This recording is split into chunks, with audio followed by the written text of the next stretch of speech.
biggest thing is when you first learn how to spey cast is not always engaging with your top hand, correct?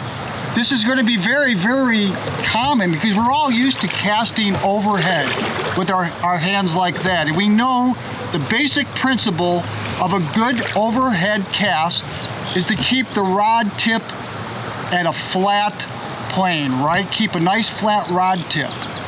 And the next thing is this rod, doesn't matter what two-handed rod you have, it does not know if you use top hand or bottom hand. But I will tell you that any rod that has this with this lever is effectively more with a bottom hand pull rather than the top hand push. That's going to be the hardest obstacle, is not to use your top hand push. So let's look at a spey cast and just break it down. And I'm going to give you an exercise right now that I think it might clear up how a spey cast, how you keep the rod tip flat. So in generally is that we know that that's how many of you know what a double haul is, right? When you're making a cast, let's raise our hands. Everybody know double haul? Correct. Well, when we make a double haul, Steve Rajeff had this great analogy of a double haul is a bounce. Everybody just do this for me, just like this. Bounce, bounce, bounce. Now watch my elbow here. When you have your elbow like this, and if you keep your elbow straight and you open up your hand like this, think of it more this way.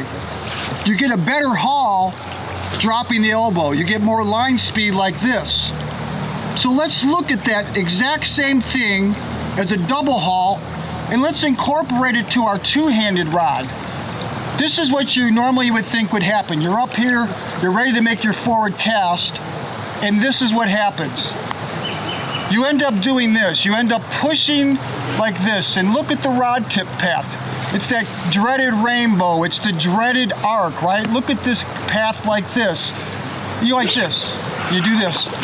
And you're like, boy, why is that cast not going? Well, look, the rod tip path is not a straight line path. So now, this is called the key position.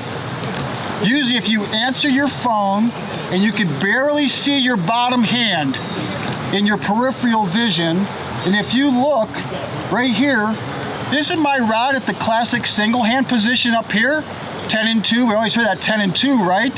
Nothing's changed with the big two-handed rod or a switch head rod from your single hand. So now we're in the position. I can barely see my bottom hand.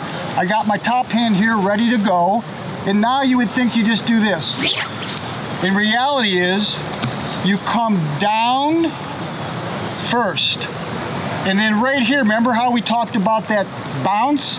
You come down here and you give it the same thing. Think of it, a haul is nothing more than a bottom hand pull. If you could equate that double haul, bottom hand pull, the same as you'll be able to, you keep that and come down. The key thing is when you go to be your own spey mechanic to grade yourself, is take a look at your elbow.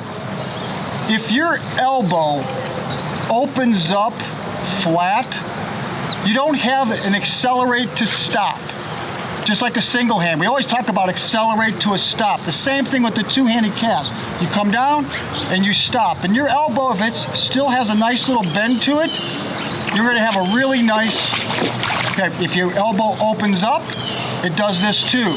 Also, look at your bottom hand. Grade yourself as the bottom hand. If your bottom hand, if you finish way away from your body, it allows you to open up and make the big wide open loops. And I'm not saying that you don't use wide open loops. When it comes down to big flies and it comes down to big sink tips, you're not going to be able to have a tight loop. So don't be afraid my casts don't look good. It's not going to be on the front of a fishing catalog. It's a fishing cast. If you have a heavy fly with heavy sink tips, you're going to inevitably have a collision loop. So you have to open up your loops.